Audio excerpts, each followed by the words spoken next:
ஓரளவு கிச்சன்லாம் க்ளீன் பண்ணிட்டேன். இப்போ வந்து நான் கிராசரி ஐட்டம், அதாவது ப்ரொவிஷன்ஸ் மளிகை ஜாமான் வாங்கிட்டு வர போகிறேன். எல்லாம் காலி ஆயிடுச்சு. அதனால் அதெல்லாம் இப்போ அந்த டப்பாவெல்லாம் க்ளீன் பண்ணிவிட்டு நான் அதில் கொட்டி வைக்க போகிறேன். அப்போ தான் கிச்சன் வந்து எப்போவுமே நல்லா சுத்தமாக நல்லாயிருக்கும். அதுக்கப்புறம் இந்த எண்ணெய் பாருங்கள், எண்ணெய் கேன் எப்படி இருக்குது, இது எப்படி சுத்தம் பண்ணுறதுன்றதையும் இப்போ பார்ப்போம். இந்த கேனில் நான் எண்ணெய் ஊற்றும் போது அப்படியே வழிஞ்சு எப்படி அழுக்காக இருக்குது பாருங்கள். இது உள்ளெல்லாம் க்ளீனாக இருக்குது, ஆனால் அவுட்டர் தான் ரொம்ப அழுக்காக இருக்குது. இது எப்படி க்ளீன் பண்ணுறது அப்படின்றத பார்ப்போம். உள்ளெல்லாம் கூட நல்லா நீட்டாக க்ளீன் பண்ணணும், எப்படி பண்ணலான்றதை பார்ப்போம்.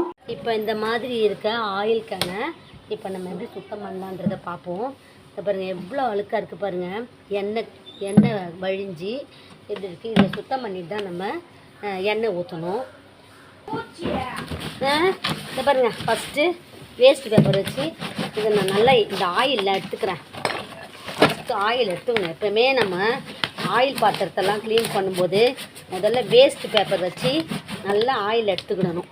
அதுக்கப்புறமா இதை பாருங்கள், செங்கல் தூளை பொடி பண்ணி நல்லா நைஸாக பொடி பண்ணி வச்சுக்கிடணும். இதை நான் நல்லா முதல்ல தொடச்சிக்கிறேன். வேஸ்ட் பேப்பர் வச்சு ஆயிலெலாம் எடுத்துக்கிறேன்.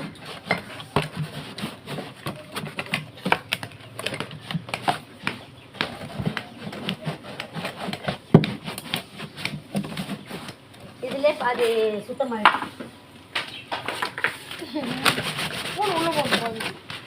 இதிலே பாதி சுத்தமாகிடுச்சு பாருங்கள்.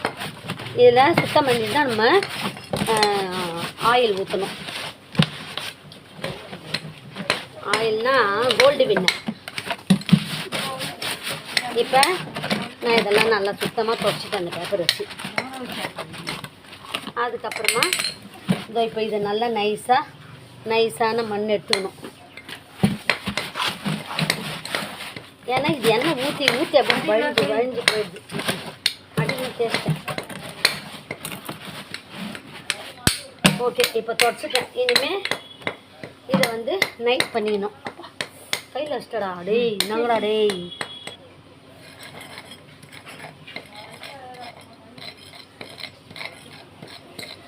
கோல மாவை யூஸ் பண்ணிக்கலாம், இல்லைன்னா இந்த மாவு யூஸ் பண்ணிக்கலாம். செங்கல்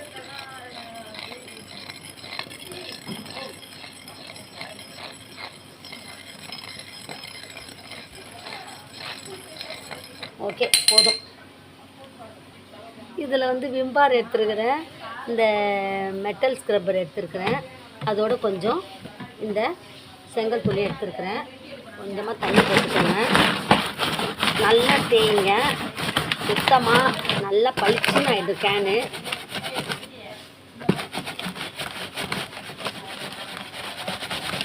செங்கல் தூள்லேயே பளிச்சுன்னு ஆயிடுச்சு.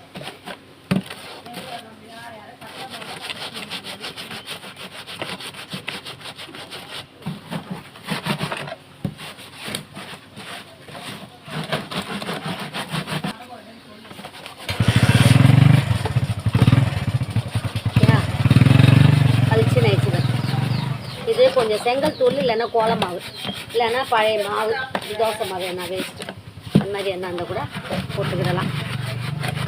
பார்த்தியா, இந்த இடம் தான் ரொம்ப இது எண்ணெய் ஊற்றுறோம் பார்த்தியா, அதில் அப்படியே வழிஞ்சு வந்துடுது.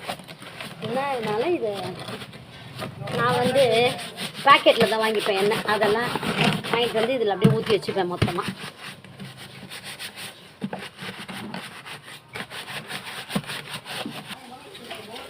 மூடியையும் எவ்வளோ அழுக்காக இருக்கு.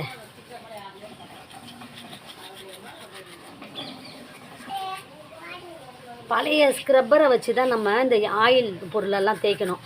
இல்லைன்னா அந்த ஸ்க்ரப்பர் வேஸ்ட் ஆகிடுறதுலாம் தூக்கி போட்டுடணும். இதை அடுத்தது யூஸ் பண்ண முடியாது. ஏன்னா இதிலே எல்லா ஆயிலை ஒட்டிட்டு அடுத்தது யூஸ் பண்ண முடியாது. ஆயிலெலாம் ஒட்டிச்சு பார்த்தியா. அதனால் வேஸ்ட்டு ஸ்க்ரப்பரை வச்சு தான் நம்ம எண்ணெய் பாத்திரத்தெல்லாம் தேய்க்கணும். கிச்சன் மேடை, அப்புறமா சிம்னி, அப்புறம் ஆயில் ஐட்டம் எந்த பாத்திரத்தை துலக்கினாலும் வேஸ்ட்டு ஸ்க்ரப்பரை வச்சு தான் தேய்க்கணும். அப்படி இல்லைன்னா இந்த கயிறு, தேங்காய் மட்டை, அந்த மாதிரி எதனா வச்சு தேய்க்கணும்.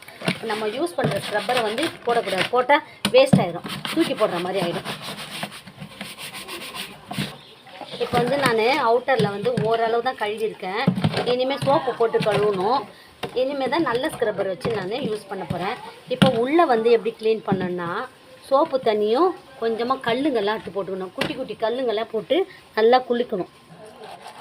நான் வந்து உள்ளே க்ளீன் பண்ண போகிறேன். இந்த மாதிரி சின்ன சின்ன செங்கல் தூள்களை உள்ளே போட்டுக்க போகிறேன் கேனுக்குள்ளே.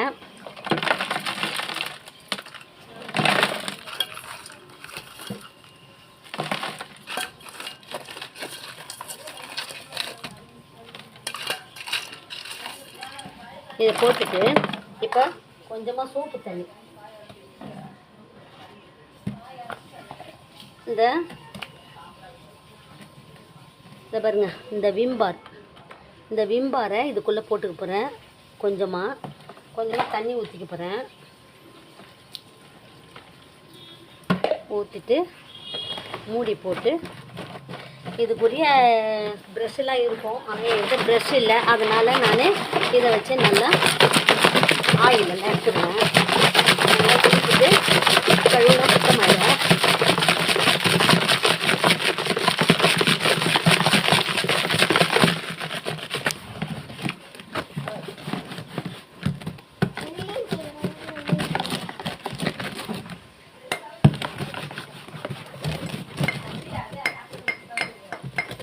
இப்போ இதை வச்சு நல்லா தேய்ச்சிக்கிடணும். சுத்தமாக ஆயிடுச்சு ஆயில் கேன்.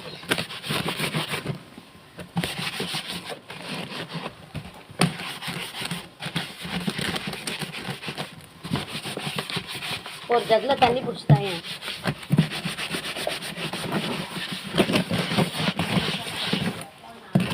உள்ளேயும் சுத்தமாயிடுச்சு.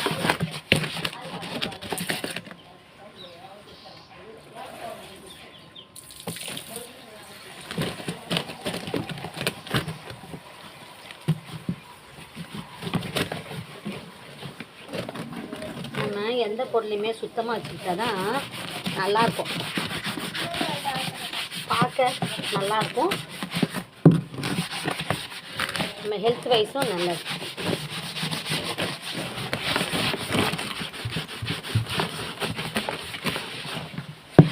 ஆனால் இது இன்னும் கொஞ்ச நாள்லேயே மறுபடியும் அந்த ஆயிலெலாம் படிஞ்சிடும். நம்ம ஊற்ற அதில் ஊற்றும் போது மீதி அப்படியே மீந்து ஒழுகுது பார்த்தியா.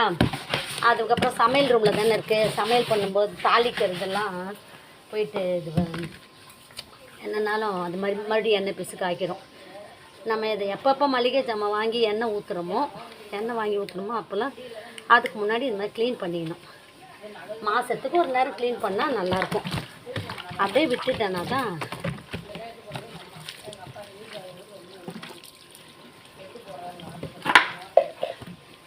சுத்தமாயிடுச்சு. பாருங்க எப்படி ஆயிடுச்சு, நீட்டாக சுத்தமாக கழுவிட்டேன். நல்லா பக்காவாகிடுச்சு பாருங்க. இனிமேல் இதை கவுத்தா மாதிரி தான் காய வைக்கணும். இப்படி கவுத்து வச்சு தான் காய வைக்கணும். அப்போ தான் வந்து உள்ளே இருக்க தண்ணிலாம் வடிஞ்சிச்சுன்னா நம்ம மறுபடியும் புதுசாக எண்ணெய் வாங்கி இதில் ஊற்றலாம். நீங்களும் அந்த மாதிரி ஆயில் கேனெல்லாம் கழுவி வச்சுக்கோங்க. உங்களுக்கு இந்த சேனல் பிடிச்சா லைக் பண்ணுங்கள், ஷேர் பண்ணுங்கள், சப்ஸ்கிரைப் பண்ணுங்கள்.